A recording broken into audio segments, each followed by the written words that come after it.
Roy Suryo CS berencana menggugat penghentian proses hukum atau SP3 terhadap Egy Sujana dan juga Damai Hari Lubis. Pihaknya menilai ada cacat prosedur. Sabar ya. Kalau perlu.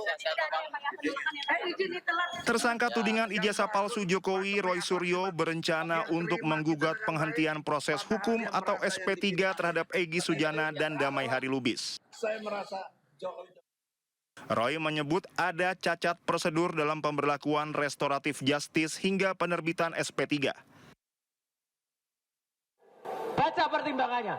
A, B, C, D, E, F, G, H, I, J, K. Itu adalah laporan dari Jokowi, laporan dari Lidjumanan, laporan dari Ade Kurniawan, laporan dari Kamis Samuel Sweken, penetapan tersangka, SPDP, L-nya tiba-tiba loncat SP3. Ini nggak bisa, harusnya ada RJ-nya kapan? Surat permohonan RJ-nya kapan? Tiba-tiba ini meloncat begitu saja. Jadi ini sebenarnya cacat. Nah, ada keinginan, ini lagi dibicarakan, apakah kita mempertanyakan SP3 itu? Tapi ya, apapun itu yang akan dilakukan, saya terutama atau kami ikut dengan keputusan tim hukum. Jadi kalau tim hukum mau gugat SP3 silakan. Sebelumnya, Polda Metro Jaya menerbitkan surat perintah penghentian penyidikan kasus dugaan fitnah ijazah palsu Joko Widodo.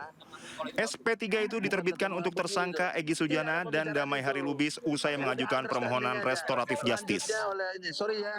Kabid Humas Polda Metro Jaya menganggap penerbitan SP3 terhadap Egy dan Damai Lubis adalah bentuk akomodasi pada permohonan restoratif justice yang diajukan Egy dan Damai Hari Lubis.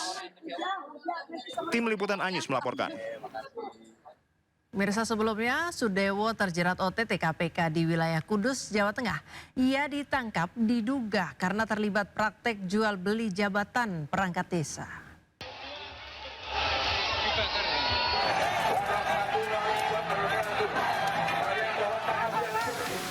Bupati kontroversial Pati, Sudewo, ditangkap KPK di Kudus, Jawa Tengah. Sosok yang sebelumnya hendak dimakzulkan oleh warganya itu diduga terciduk KPK terkait praktek jual beli jabatan. Sudewo tiba di Komisi Pemberantasan Korupsi pada Selasa pagi melalui Bandara Soekarno-Hatta. Di hadapan awak media, Sudewo berjanji tak akan bohong dan akan mengatakan apa adanya kepada penyidik KPK. Pak Bupati, sehat Pak. menyampaikan apa adanya aja nanti. Tidak boleh berbohong dengan KPK.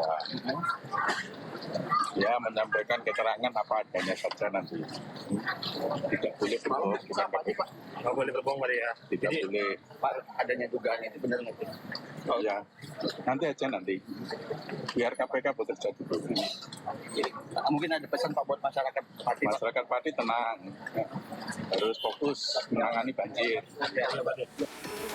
Setibanya di gedung KPK, Sudewo tak banyak bicara. Ia langsung digelandang masuk ke ruang pemeriksaan dengan pengawalan ketat. Bersama Sudewo, ada 15 orang lainnya yang juga diamankan oleh KPK. Selain perkara jual beli jabatan perangkat desa, Sudewo juga dijerat dengan kasus korupsi proyek kereta api. Tim Liputan iNews melaporkan. Tim penyidik Komisi Pemberantasan Korupsi menggeledah rumah pribadi Wali Kota Madiun Maidi, tersangka kasus korupsi gratifikasi fee, proyek, dan CSR Rabu malam. Dari penggeledahan, KPK menyita sejumlah barang yang disimpan di dalam koper.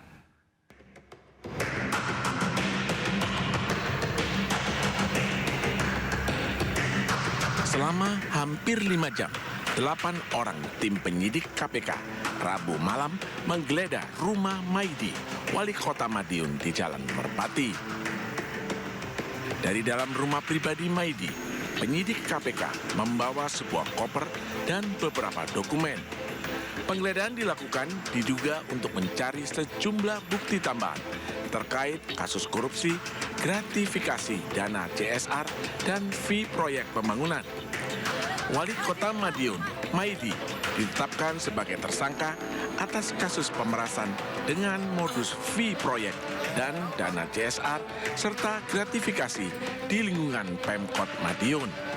Selain Maidi, KPK juga menahan tersangka lain, yaitu Kadis PUPR, Torik Mega dan pihak swasta sekaligus orang kepercayaan Maidi, Rohim Rukdianto. Dari Madiun, Jawa Timur, Arif Wahyu Effendi, iNews melaporkan. Pemirsa, 3 tersangka klaster pertama kasus ijazah Jokowi mendatangi Polda Metro Jaya untuk menjalani pemeriksaan perdana. Kuasa hukum para tersangka pun menyindir Egy Sujana dan Damai Lubis yang kini sudah bebas dari status tersangka karena mengajukan restoratif justice.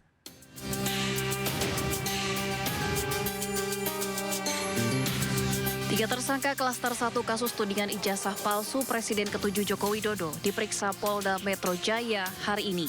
Mereka adalah Rustam Effendi, Kurniatri Royani, dan Rizal Fadilah. Kuasa hukum Ahmad Hosinuddin menilai pemeriksaan klaster pertama penyidik tak gunakan KUHP dan KUHAP baru. Ia pun melontarkan sindiran kepada Egy Sujana dan Damai Harilubis yang menempuh jalan damai dengan kubu Jokowi. Saya tegaskan demikian. Pertama, bahwa hari ini pemanggilan terhadap klien kami tidak lepas dari pertemuan Saudara Joko Widodo dengan Saudara Egy Sujana dan Damai Harilubis. Saat itu, Saudara Egy Sujana meminta kepada Joko Widodo untuk perintahkan Kapolri, perintahkan Kapolda, perintahkan Direktur Tindak Pidana Umum Polda untuk mencabut cekal dan meng-SP3, menghentikan kasus dari Egy Sujana. Dan itu benar-benar dijalankan. Hosinuddin juga menambahkan restoratif justice yang ditempuh Egy Sujana dan Damai Harilubis bukan berarti menyatakan ijazah Jokowi asli, namun justru upaya memecah belah kesepahaman para tersangka. Kini usai status tersangka Egy Sujana dan Damai Lubis dicabut, tersangka tudingan ijazah palsu Jokowi menyisakan 3 orang di klaster 1 dan 3 orang lainnya masuk dalam klaster 2, Roy Suryo, Rismon, dan Dr. Tifa. Dari Jakarta, Dilami Aulia, Yudi Richard, iNews melaporkan. Pemirsa, curah hujan tinggi menyebabkan Bendung Katulampa Bogor berada di level siaga 3. Warga bantaran Hilir Ciliwung diminta untuk terus waspada adanya potensi penambahan banjir di ibu kota.